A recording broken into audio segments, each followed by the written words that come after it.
গরম গরম ধোঁয়া ওঠা ভাতের সঙ্গে এই রকম একটা গামাখা আলু পোস্ত যদি থাকে মনে হয় না আর কোনো কিছুরই প্রয়োজন পড়বে। নমস্কার বন্ধুরা, আজকের আমি আপনাদের সঙ্গে শেয়ার করব এই রকমই ঘরোয়া এবং সাধারণ ভীষণই টেস্টি একটা আলু পোস্ত রেসিপি।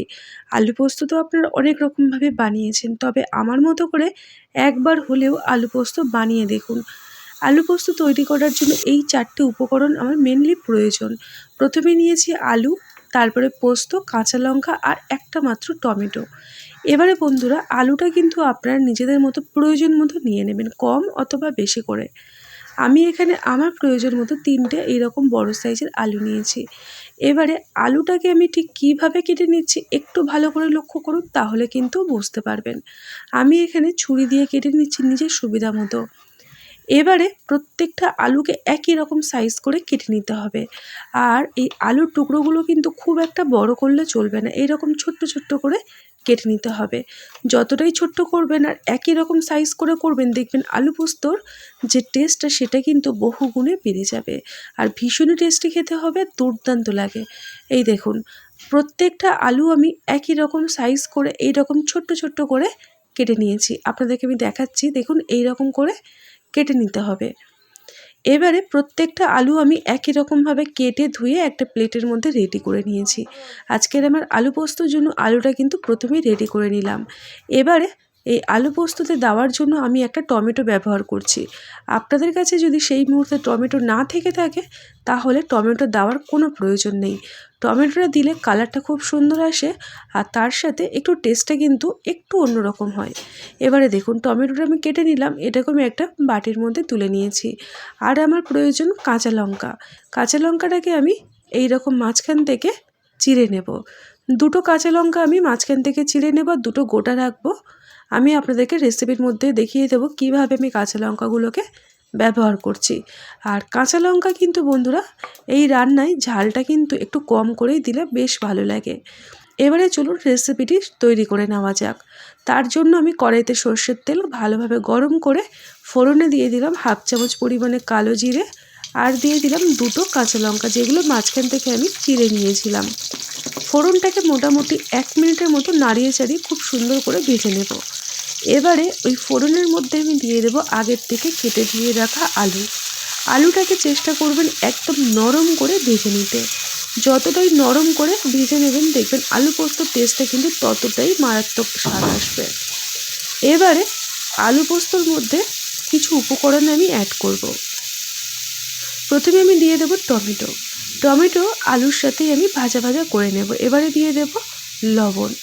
লবণটা দেওয়ার ফলে দেখবেন আলু এবং টমেটো দুটোই কিন্তু খুব সুন্দরভাবে নরম হয়ে যাবে। আর এই আলুগুলো একদম দেখবেন মানে সুসেদ্ধ হয়ে যাবে। পোস্তটা দেওয়ার আগেই কিন্তু আলুটাকে খুব ভালোভাবে সুসেদ্ধ করে নিতে হবে। এই রকমভাবে একবার হলেও কিন্তু আলু পোস্ত রান্না করে দেখবেন। যতক্ষণে আলুটা ভাজা ভাজা হবে তার মধ্যে আমি পোস্তটাকে বেটে নেব। এখানে আমি 3টে আলুর জন্য 20 টাকার দেখবেন পোস্তর পাতা পাওয়া যায়। আমি 2টো পোস্তর পাতা নিয়েছি। এবারে প্রথমে পোস্তটাকে আমি কাঁচা লঙ্কা দিয়ে খুব ভালো করে একটু মিক্সারে ঘুরিয়ে নিলাম, এই দেখুন। এবারে আমি এর মধ্যে দিয়ে দেবো জল, দিয়ে একদম মিহি করে বেটে নেব। আপনারা পোস্তটাকে শিলেও বেটে নিতে পারেন, তবে আমি আজকের মিক্সারে বেটে নিলাম, সেই কারণে প্রথমে শুকনো করে বাটলাম, তারপরে জল দিয়ে বাটলাম। দেখুন পোস্তটা আমার রেডি হয়ে গেল। এবারে চলুন আলুটাকে আরেকটু ভালো করে নাড়াচাড়া করে ভেজে নিই। ঢাকনাটাকে আমি খুলে দিলাম, আর আপনারা একটু ভালো করে দেখলে বুঝতে পারবেন আলুটা কিন্তু আগের তুলনায় অনেকটাই নরম হয়ে গেছে। আর রান্নাটা চেষ্টা করবেন সর্ষের তেলে করে নেওয়ার। সর্ষের তেলে যদি আলু পোস্ত রান্না করা যায়, দেখবেন এর স্বাদ কিন্তু দুর্দান্ত হয়। এবারে আলুটা দেখুন কত সুন্দরভাবে নরম হয়ে গেছে। এবারে আমি দিয়ে দিলাম এর মধ্যে পোস্ত। পোস্তটাকে খুব মিহি করে বেটে নেবেন, তাহলে দেখবেন টেস্টটা কিন্তু খুব সুন্দর আসে। এবারে পোস্ত বাটাটাকে দিয়ে আলুর সাথে আরেকটু ভালো করে আমি নাড়িয়ে চাড়িয়ে একটু কষিয়ে নেব।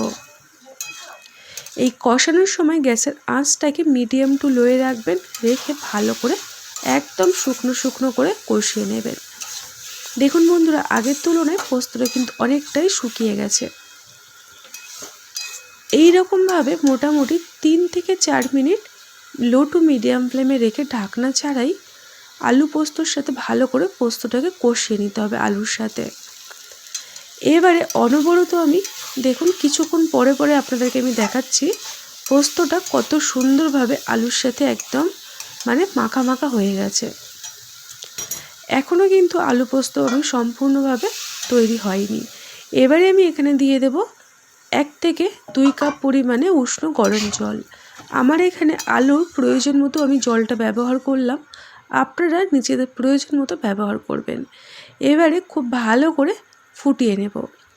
আর এই ফোটানোর সময় দিয়ে দেবো স্বাদ মতো লবণ আর দিয়ে দেবো 1 চামচ পরিমাণে চিনি। চিনিটা দিলে খুব একটা মিষ্টি হবে না, তবে এর টেস্টে ব্যালেন্সটা বজায় থাকবে। আর স্বাদ মতো লবণটা দিয়ে দিতে হবে। দিয়ে আমি এটাকে এখন কিছুক্ষণ ফোটার জন্য ঢাকনা দিয়ে রেখে দেব। যখন দেখবেন ফুটতে আরম্ভ করে দেবে তারপরে গ্যাসের ফ্লেমটাকে অফ করে দিয়ে অফ করে না কম করে দেবেন। দিয়ে এটাকে বেশ কিছুক্ষণ আর একটু মানে রান্না করে নেবেন। এই দেখুন আমি আপনাদেরকে ঢাকনাটাকে খুলে দেখাচ্ছি। আলু পোস্তটা এখন যতটা জল জল রয়েছে ঠান্ডা হয়ে গেলে দেখবেন একদম গামাখা তৈরি হয়ে যাবে।